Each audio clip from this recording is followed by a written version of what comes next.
Yes, Ajmal and Sinan അല്ലേ? Yes, വളരെ confident ആണോ? ഓക്കെ, എവിടെ നിന്ന് വരുന്നു? ഞാൻ അജ്മൽ മുഹമ്മദ്, കാസർഗോഡ്. ഞാൻ തൃശ്ശൂർ. ഓക്കെ, കാസർഗോഡ് ആൻഡ് തൃശ്ശൂർ രണ്ട് ദിക്കിലാണല്ലോ. എങ്ങനെ ഒന്നിച്ചു? ഞങ്ങൾ ഒരുമിച്ചാണ് പഠിക്കുന്നത്. എവിടെയാണ് പഠിക്കുന്നത്? Finishing school.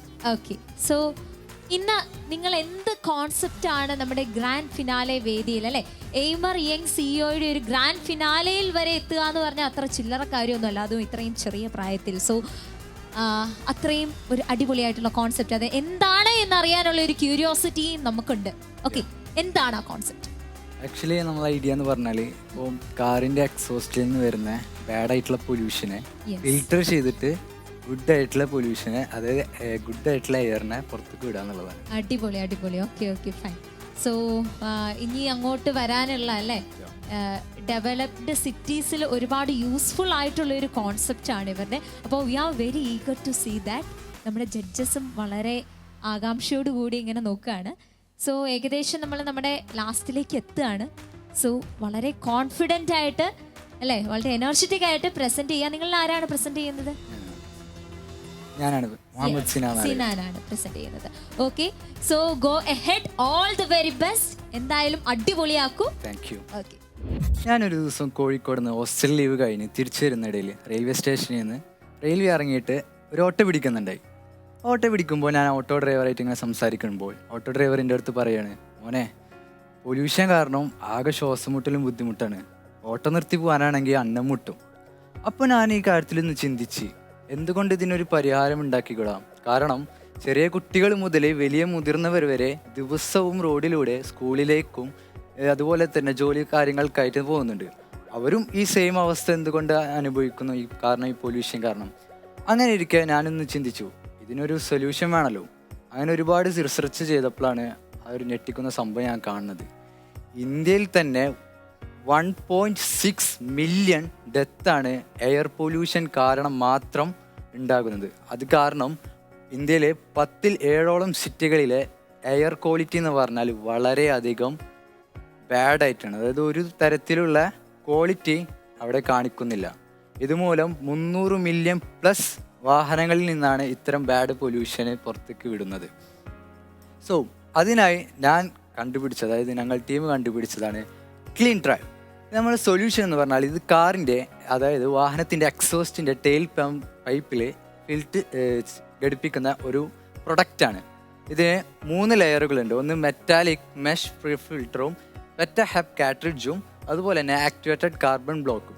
ഇത് ജസ്റ്റ് 2 മിനിറ്റ് കൊണ്ട്, അതായത് അഫോർഡബിളി നമുക്ക് ഇത് യൂസ് ചെയ്യാൻ പറ്റുന്നതാണ്. ഇതുമൂലം 60% പൊല്യൂഷൻ നമുക്ക് കുറക്കാൻ പറ്റും. ദെൻ ഒരുപാട് ഇൻഡസ്ട്രിയിൽ ഒരുപാട് ഈ പൊല്യൂഷനെ തടയാൻ വലിയ വലിയ കമ്പനീസുകളും പ്രൊഡക്റ്റുകളും ഉണ്ട്. പക്ഷേ നമ്മളെ പ്രൊഡക്റ്റ് ഇതിൽ നിന്ന് യുണീക്കായെന്ന് പറഞ്ഞാൽ വളരെയധികം അഫോർഡബിളും അതുപോലെ തന്നെ വെറും തുച്ഛമായ സമയം കൊണ്ട് നമുക്ക് മെക്കാനിക്കിൻ്റെ ആവശ്യമില്ലാതെ തന്നെ കസ്റ്റമർക്ക് നേരിട്ട് ഘടിപ്പിക്കാൻ പറ്റുന്ന ഒരു ടൈപ്പാണ്. ഇതിൻ്റെ ബിസിനസ് മോഡൽ എന്ന് പറഞ്ഞാൽ ഈ ഡിവൈസ്, അതായത് ഈ പ്രൊഡക്റ്റ് നമ്മൾ സെയിൽ ചെയ്യുന്നു. പ്ലസ് നമുക്ക് ഈ പ്രൊഡക്റ്റിൽ നിന്നും ഓരോ 3-4 മാസം കൂടുമ്പോൾ ഇതിൽ നിന്നും വരുന്ന കാട്രിഡ്ജ് റീഫിൽ എന്ന് പറഞ്ഞ ഒരു സംഭവമുണ്ട്. അത് നമ്മൾ റീഫിൽ ചെയ്യുന്നത് വഴി നമുക്കിതിലൂടെ വരുമാനം ഉണ്ടാക്കാൻ പറ്റും. കാരണം 2 വഴികളുണ്ട്. ഒന്ന് ഡിവൈസ് പ്രൊഡക്റ്റ് സെയിലും അതുപോലെ തന്നെ നമ്മൾ ഈ റീഫിൽ വഴി നമുക്ക് റവന്യൂ ഉണ്ടാക്കാൻ പറ്റും. ഇതിന് ബൾക്കായിട്ട് നമുക്ക് ഇത് ഡിസ്ട്രിബ്യൂട്ടും ചെയ്യാൻ പറ്റും. So this is our idea. 60% less pollution, 800 per device and 300 million vehicle will exist no more. Thank you. Backus, let's clean up this. Yes Sinan, അപ്പോൾ വളരെ എനർജറ്റിക് ആയിട്ടുള്ള വളരെ അടിപൊളിയായിട്ടുള്ള ഒരു കോൺസെപ്റ്റ് ആണ് സിനാൻ ഇവിടെ പ്രസന്റ് ചെയ്തത്. എങ്ങനെയാണ് നിങ്ങൾ തമ്മിൽ ആ ഒരു കോൺസെപ്റ്റ് ഡിസ്കസ് ചെയ്യാനുണ്ടായ സാഹചര്യം ഉണ്ടായത്? എങ്ങനെയാണ്? ആക്ച്വലി ഞാൻ പറഞ്ഞല്ലോ ഹോസ്റ്റലിൽ നിന്ന് തിരിച്ചു വരുന്നത്. ആ സമയത്ത് എൻ്റെ കൂടെ ഇവരുണ്ട്. ഞങ്ങൾ ഒരു സ്കൂളിലാണ് പഠിക്കുന്നത്. സോ അങ്ങനെ ഞങ്ങൾ വരുമ്പോൾ ഒരുമിച്ചാണ് വരുന്നത്. അപ്പോൾ ഞങ്ങൾ രണ്ടാളും ആ സംഭവം ഓട്ടോറിക്ഷയിൽ ഉണ്ടായിരുന്നു. അപ്പോഴാണ് ഞാനിങ്ങനെ ഒരു തോട്ടിൽ വന്നത്. അപ്പോൾ ഞാൻ ഇതിനടുത്ത് ഡിസ്കസ് ചെയ്തു. അപ്പോൾ പറഞ്ഞു, നമുക്ക് ഇതിങ്ങനെ ചെയ്ത് പിന്നെ ഒറ്റയ്ക്ക് പോകണ്ട, ഞാനും കൂടെ അല്ലേ കമ്പാനിയൻ ചെയ്ത് സെറ്റാക്കാം. ഓക്കെ, സോ ഇതിനെക്കുറിച്ച് ഇനി കൂടുതൽ അറിയാനായിട്ട് ഒബ്വിയസ്ലി നമുക്ക് നമ്മുടെ ജഡ്ജസിൻ്റെ അഭിപ്രായങ്ങളിലേക്ക് പോകേണ്ടതുണ്ട്. So without any further delay we are moving on to our judges. Yes sir, എങ്ങനെയുണ്ടായിരുന്നു ഇവരുടെ പ്രോജക്റ്റ് പ്രസൻറ്റേഷൻ? അജ്മൽ അൻസിനാൻ, നിങ്ങൾ ടേക്കപ്പ് ചെയ്തിട്ടുള്ളത് വളരെ വളരെ ഇമ്പോർട്ടൻ്റ് ആയിട്ടുള്ള കോൺസെപ്റ്റാണ്. പക്ഷേ ഇത് അത്ര എളുപ്പം സോർട്ട് ഔട്ട് ചെയ്യാനുള്ളൊരു ഒരു പ്രോബ്ലം കൂടി അല്ല. കാരണം ഒരു വെഹിക്കിളിൻ്റെ മുകളിൽ അതിൻ്റെ കാത്തലിക് കൺവേർട്ടർ ഉണ്ട് ഓൾറെഡി. ഓക്കെ, അതാണ് ഈ പൊല്യൂഷൻ കുറയ്ക്കാനുള്ള ഒരു ഡിവൈസ്. ഇതിനെ മോഡറേറ്റ് ചെയ്യാനും ഇതിന് വേറെ കുറേ ലോസും ഗവൺമെൻറ് ഇൻ്റർവെൻഷനും ഒക്കെ ഉണ്ട്. എത്ര ഓരോ വെഹിക്കിളിൻ്റെ പൊല്യൂഷൻ എത്ര കുറയ്ക്കണം എന്ന് പറഞ്ഞിട്ടുള്ള ഇതുണ്ട്, മറ്റേ റെസ്ട്രിക്ഷൻസ് ഉണ്ട്. അത് വെച്ചിട്ടാണ് ഓരോ കൊല്ലവും വെഹിക്കിൾസ് ഇറങ്ങുമ്പോൾ അതിൻ്റെതായിട്ടുള്ള പൊല്യൂഷൻ നോംസ് വെച്ചിട്ട് അക്സെപ്റ്റ് ചെയ്യുന്നുള്ളൂ. ഓക്കെ, അപ്പോൾ അത്രയും ഇമ്പോർട്ടൻ്റ് ആയിട്ട് എത്രയോ റിസർച്ച് നടക്കുന്നൊരു ടോപ്പിക്കാണ് ഇതിൽ സിമ്പിളായിട്ടുള്ളൊരു അറ്റാച്ച്മെൻറ്റ് നമ്മൾ എക്സോസ്റ്റിന് വെച്ചിട്ട് ക്ലിയർ ആക്കാൻ പറ്റുന്നൊരു സംഭവമല്ല. കുറച്ചും കൂടി ഈ ഡെപ്തായിട്ട് ഈ വെഹിക്കിൾ റിസർച്ച് ഇൻസ്റ്റിറ്റ്യൂട്ടായിട്ട് ഒന്നും കൂടി ഡിസ്കസ് ചെയ്തിട്ട് മുന്നോട്ട് പോകേണ്ട കാര്യമാണത്. ഓക്കെ, അത്ര എളുപ്പമുള്ളൊരു സംഗതി അല്ല. അതെനിക്ക് അത്രേ പറയാം. സാറൊരു മെക്കാനിക്കൽ എഞ്ചിനീയർ ആണ്, സാറിൻ്റെ സ്പെഷ്യാലിറ്റി ആണത്. ഈ പ്രൊജക്റ്റിൻ്റെ ക്രെഡിറ്റ്സിലേക്ക് കിടക്കുന്നതിന് മുമ്പേ നിങ്ങൾ രണ്ടുപേരും ഞാൻ കണ്ടു, ഒരാൾ ഫൗണ്ടറും ഒരാൾ കോ ഫൗണ്ടറും. സപ്പോസ് ഇത് ഗവൺമെൻറ്റിൽ നിന്ന് അപ്രൂവൽ കിട്ടി, പ്രൊഡക്റ്റൊക്കെ വിജയിച്ച് ഇത് ഭയങ്കര സംഭവമായി, നിങ്ങൾ കച്ചവടം ചെയ്ത് 10 കോടി കച്ചവടത്തിലേക്ക് എത്തി, നിങ്ങൾ തമ്മിലുള്ള ഇടപാട് എങ്ങനെയാണ്? ഞങ്ങൾ ഈക്വൽ ഷെയറിംഗ് ആണല്ലോ. ഈക്വൽ ഷെയറിംഗ് ആണ്. അപ്പോൾ ആരായിരിക്കും? ഒരാളെ MD ആക്കണമല്ലോ, 2 MD പറ്റൂലല്ലോ. ആരായിരിക്കും MD? അത് നമ്മൾ പേഴ്സണലായിട്ട് ഡിസ്കസ് ചെയ്തിട്ട് അതിപ്പോൾ തീരുമാനമാക്ക്. ഇന്ത്യയിൽ ഞാൻ ചോദിക്കാൻ കാരണം മോനെ, ഇന്ത്യയിൽ തുടങ്ങിയ സ്റ്റാർട്ടപ്പുകളിൽ ബഹുഭൂരിപക്ഷവും 3-ാമത്തെ വർഷം പൂട്ടും. അതൊക്കെ പൂട്ടിപ്പോകാൻ 90% റീസൺ എന്താണെന്നറിയാം? ഐഡിയ ഉഷാറല്ലാത്തതും കച്ചവടമല്ലാത്തതും ലാഭമല്ലാത്തതും അല്ല, പാർട്ണർമാർ തമ്മിൽ അടിച്ച് പിരിഞ്ഞിട്ടാണ്. അത് റെഡിയാക്കിയിട്ട് ഇവിടുന്ന് പോയാൽ മതി. അപ്പോൾ ചുരുക്കി പറഞ്ഞാൽ ഒരു ഫൈനൽ തീരുമാനം എടുക്കുമ്പോൾ ആരെടുക്കും, ആരായിരിക്കും MD, ഫൈനൽ ഡിസിഷൻ മേക്കർ ആരാണ്, നിങ്ങൾ തമ്മിലുള്ള പെർസെൻറ്റേജ് എന്താണ്, നിങ്ങൾ തമ്മിലുള്ള ഡീൽസ് എന്താണ്, വെരി ഇമ്പോർട്ടൻറ്റ്. ഓക്കെ, അതായത് ഞാൻ ഈ കോൺസെപ്റ്റ് എൻ്റെ മൈൻഡിൽ വന്നതാണ്. സോ എന്ത് കാര്യങ്ങളുണ്ടെങ്കിലും അവൻ എൻ്റെ അടുത്ത് ചോദിക്കും, അതിങ്ങനെ ചെയ്യുമോ, അതായത് ഞാൻ ഇവൻ്റെ അടുത്ത് അഭിപ്രായങ്ങൾ ചോദിക്കും. സോ എല്ലാ സമയത്തും ഡിസിഷൻ മേക്കിങ്ങിൻ്റെ കാര്യത്തിലും അതായത് ഇംപ്ലിമെൻറ്റ് ചെയ്യുന്ന കാര്യത്തിലും രണ്ടുപേരും ഒരുപോലെ തന്നെ മുൻപന്തിയിൽ നിൽക്കുന്നുണ്ട്. ഓക്കെ, ആക്ച്വലി ഇനി MD അങ്ങനെ ഒരു പൊസിഷൻ ഞങ്ങൾ കാൽക്കുലേറ്റ് ചെയ്യുകയാണെങ്കിൽ ലൈക്ക് എന്നെ സംബന്ധിച്ചിടത്തോളം ഞാനൊരു പബ്ലിക് സ്പീക്കറുമാണ്. അതുപോലെ തന്നെ ഒന്നും കൂടിയും കമ്പനീസ് അതായത് ടൈപ്പുള്ള കാര്യങ്ങളൊക്കെയാണ്. സോ ദാറ്റ്സ് വൈ ഞങ്ങൾ രണ്ടാളും തീരുമാനിച്ചിട്ട് മേ ബി എനിക്ക് who will be your personal brand? നിങ്ങളുടെ കമ്പനിക്ക് ഒരു പേഴ്സണൽ ബ്രാൻഡ് ഉണ്ടാവും. അതാരായിരിക്കും? പേഴ്സണൽ ഫേസ് ബ്രാൻഡ് ഉണ്ടാവും. ലുലുവിന് യൂസഫലി ഉള്ളതുപോലെ, മലബാറിന് അമ്മദ്ക്ക് ഉള്ളതുപോലെ, നെസ്റ്റോക്ക് ബഷീർക്കുള്ളതുപോലെ ഒരു ബ്രാൻഡ് ഉണ്ടാവും. ആരായിരിക്കും? ഞങ്ങൾ ആഗ്രഹം എന്ന് പറഞ്ഞാൽ ഞങ്ങൾ രണ്ടാളും പേരിൽ ആ ഒരു ബ്രാൻഡ് നടക്കൂല. ഒരു ബ്രാൻഡ് പറയും, ഒരു ഫേസ് ബ്രാൻഡ് ഉണ്ടാവുള്ളൂ. അത് നിങ്ങൾ 6 മാസം കഴിഞ്ഞിട്ട് നടക്കാൻ പോണ അടി നമ്മൾ ഇവിടുന്ന് തുടങ്ങിയെന്നുള്ളൂ. മനസ്സിലായി. ആരും അവരുടെ പ്രിഫറൻസോടെ അവർ ഇത് പൊല്യൂഷൻ കുറയ്ക്കാൻ വേണ്ടിയിട്ട് നോക്കില്ല. ഇത് ഗവൺമെൻറ് സൈഡിൽ നിന്ന് റെസ്ട്രിക്ഷൻ കൊണ്ടുവന്നിട്ട് കമ്പൽസറി ആക്കിയിട്ട് ഈ മാനുഫാക്ചറേഴ്സ് അത് വെഹിക്കിൾസിൽ മോഡിഫൈ ചെയ്തിട്ട് വേണം ഇറക്കാൻ.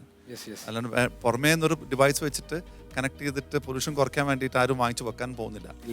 ഇതൊരു റെസ്ട്രിക്ഷൻ ആയിട്ട് വരണം ഗവൺമെൻറ് സൈഡിൽ നിന്ന്, അതോറിറ്റീസിൻ്റെ സൈഡിൽ നിന്ന്. കാരണം ഇപ്പോൾ ഗവൺമെൻറ് ഈ എയർ പൊല്യൂഷൻ്റെ ഈ ഒരു ഇതെടുത്ത് നോക്കുന്ന സമയത്ത് ഗവൺമെൻറ് ആഗ്രഹിക്കുന്നത് ഇതുപോലത്തെ എങ്ങനെയെങ്കിലും കുറക്കുക എന്നുള്ളതാണ്. സോ ഇത്തരം ഒരു ഐഡിയാസ് എന്തുകൊണ്ട് ഗവൺമെൻറ്റിനെ ഏറ്റെടുത്തുകൂടാ? സോ ഗവൺമെൻറ്റും ഇത്തരം ഐഡിയകളെ കാത്തിരിക്കുകയാണ്. അവർക്ക് കിട്ടാൻ വേണ്ടിയിട്ട് ഇത്രയും ചീപ്പായിട്ടും അതുപോലെ തന്നെ അഫോർഡബിൾ ആയിട്ടും ആൾക്കാർക്ക് കിട്ടുന്ന രീതിയിൽ നമ്മളെ ഈ ഒരു അറ്റ്മോസ്ഫിയർ ഗുഡാക്കി എടുക്കുക എന്നുള്ളതാണ് ഗവൺമെൻറ് റിസർച്ച് ചെയ്തിട്ട് എഞ്ചിൻ്റെ എഫിഷ്യൻസി കുറയ്ക്കാണ്ട് ഒരു പുതിയൊരു എലിമെന്റ് വെഹിക്കിളിന്റെ ഡിസൈനിലേക്ക് കൊണ്ടുവരാണ്. അപ്പോൾ അത് എങ്ങനെ വെഹിക്കിളിനെ ബാധിക്കും കൂടി നോക്കേണ്ട ആവശ്യമുണ്ട്. അപ്പോൾ അത് മാനുഫാക്ചറേഴ്സ് ട്രയൽ എടുത്ത് എഫിഷ്യൻസി കുറയ്ക്കാണ്ട് ഇപ്പോൾ മൈലേജ് കുറഞ്ഞു പോവാണ്. നിങ്ങൾ വേറെ ഒന്ന് ഫിറ്റ് ചെയ്ത് കഴിഞ്ഞാൽ മൈലേജ് പറ്റ ഡ്രോപ്പ് ആവും.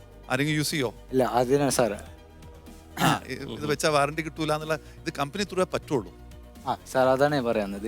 ഇത് നമ്മൾ ആക്ച്വലി ലാബ് ടെസ്റ്റ് കാര്യങ്ങൾ നമ്മൾ എല്ലാ തരത്തിലുള്ള ടെസ്റ്റ് കാര്യങ്ങൾ ചെയ്തതിന് ശേഷം സക്സസ് ആയെങ്കിലാണ് ഈ സാധനം നമ്മൾ വിപണിയിൽ ഇറക്കാൻ പറ്റുള്ളൂ. സാറ് പറഞ്ഞ പോലെ ഈ കോൺസെപ്റ്റ് പ്രസന്റ് ചെയ്യുമ്പോൾ തന്നെ വെഹിക്കിളിന്റെ എഞ്ചിൻ എഫിഷ്യൻസി പോലും ട്രാക്ക് ചെയ്തിട്ട് ഈ ബിസിനസ്സിലേക്ക് കടക്കാൻ പാടുള്ളൂ. അതെ അതെ അത് ഫിറ്റ് ചെയ്യാൻ പറ്റുമെന്നുള്ളത് വേറെ കാര്യം.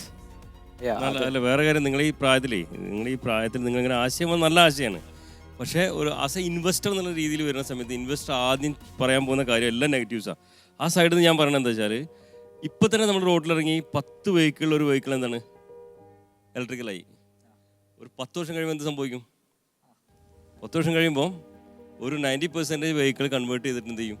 അത്രയും നമ്മൾ ബാറ്ററിയിൽ ടെക്നോളജി വന്നുകൊണ്ടിരിക്കുക. നമ്മളെല്ലാം മാറിയിട്ട് പൊല്യൂഷനൊന്നും ഉണ്ടാവില്ല, എല്ലാം ഇലക്ട്രിക്കൽ വെഹിക്കിളിലേക്ക് മാറും. അപ്പോൾ ഒരു ഇൻവെസ്റ്റർ നിങ്ങൾ സ്കെയിലപ്പ് ചെയ്ത് വരുന്ന സമയത്ത് ഒരു ഇൻവെസ്റ്റർ സൈഡിൽ നിന്ന് നിങ്ങൾ ഒരു ഫണ്ടിങ്ങിനൊക്കെ ശ്രമിക്കുന്ന സമയത്ത് ഒരു ഇൻവെസ്റ്റർ ഒരു കാരണത്തിന് ഒരു 10 വർഷം അല്ലെങ്കിൽ 20 വർഷം കഴിയുമ്പോൾ ഒരു വികസിക്കാത്ത അല്ലെങ്കിൽ ഡെവലപ്പ് ചെയ്യാത്ത ഒരു ബിസിനസ് ഇതെന്തായാലും മാനുഫാക്ചർ യൂണിറ്റ് എത്ര കോസ്റ്റ് വരും തുടങ്ങുന്നത്? ഇത് നമ്മൾ മാനുഫാക്ചറിങ് കോസ്റ്റ് എന്ന് പറയുന്നത് ജസ്റ്റ് 300 മുതൽ അതല്ല ഇത് ഫാക്ടറി ഉണ്ടാക്കേണ്ടത്. അതിൽ ഞങ്ങൾ ഉദ്ദേശിക്കുന്ന ഒരു എമൗണ്ട് 30 lakhs rupees ആണ് ഫസ്റ്റിൽ വരുന്നത്. അപ്പോൾ കുഴപ്പമില്ല. പിന്നെ സാറ് പറഞ്ഞ പോലെ 10 വർഷത്തിൻ്റെത്. അപ്പോൾ നിലവിൽ ഈ ഇലക്ട്രിക് വെഹിക്കിളും കാര്യങ്ങളൊക്കെ എന്തായാലും ഫുള്ളി കംപ്ലീറ്റഡ് ആവുന്നെങ്കിൽ എന്തായാലും മിനിമം ഒരു 15-10 വർഷം എടുക്കും. സോ അതിൻ്റെ ഇടയിൽ നമുക്ക് ഈ ബിസിനസ് അല്ല ഈ ഒരു പ്രൊഡക്റ്റ് ഇംപ്ലിമെൻറ്റ് ചെയ്യാൻ പറ്റും സക്സസ്ഫുള്ളായിട്ട്.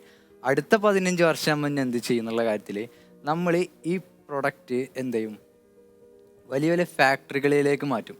വാഹനങ്ങളിൽ നിന്ന് മാറ്റിയിട്ട് ഇപ്പോൾ ഗ്യാസ്, ഡീസൽ, പെട്രോള് അങ്ങനത്തെ ഫാക്ടറികളിലേക്ക് വലിയ സ്കെയിലപ്പ് ചെയ്യും.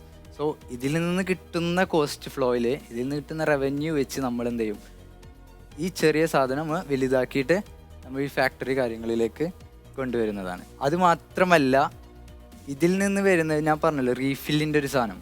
ഈ റീഫില്ലിൻ്റെ സാധനം നമുക്കൊരു വേസ്റ്റ് പോലെ ഒരു കരി, അതായത് എല്ലാവരും കൂടിയിട്ട് റീഫിൽ ചെയ്യുമ്പോൾ ഇതൊരു ഒരു ബ്ലാക്ക് പൗഡർ പോലെയാണ് കിട്ടുക.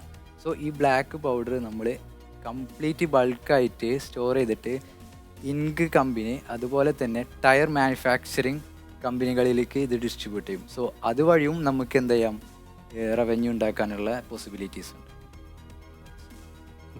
സോ ഒരിക്കലും നമ്മൾ ഈ ക്ലീൻ ഡ്രൈവ് എന്ന പ്രൊഡക്റ്റ് ഒരു 10-15 കൊല്ലം കഴിഞ്ഞ് കഴിഞ്ഞാൽ ഡെഡ് ആവാനുള്ള ഉദ്ദേശമില്ല. സോ എന്താണ് ഇനി അടുത്തത്, ഒരു 15 കൊല്ലം കഴിഞ്ഞാൽ പറഞ്ഞ പോലെ ഇലക്ട്രിക് കാര്യങ്ങൾ വരും. ഒരു 30 lakh ഇൻവെസ്റ്റ്മെന്റ് കിട്ടി കഴിഞ്ഞാൽ നിങ്ങൾ സ്റ്റാർട്ട് ചെയ്യും. ഷുവർ.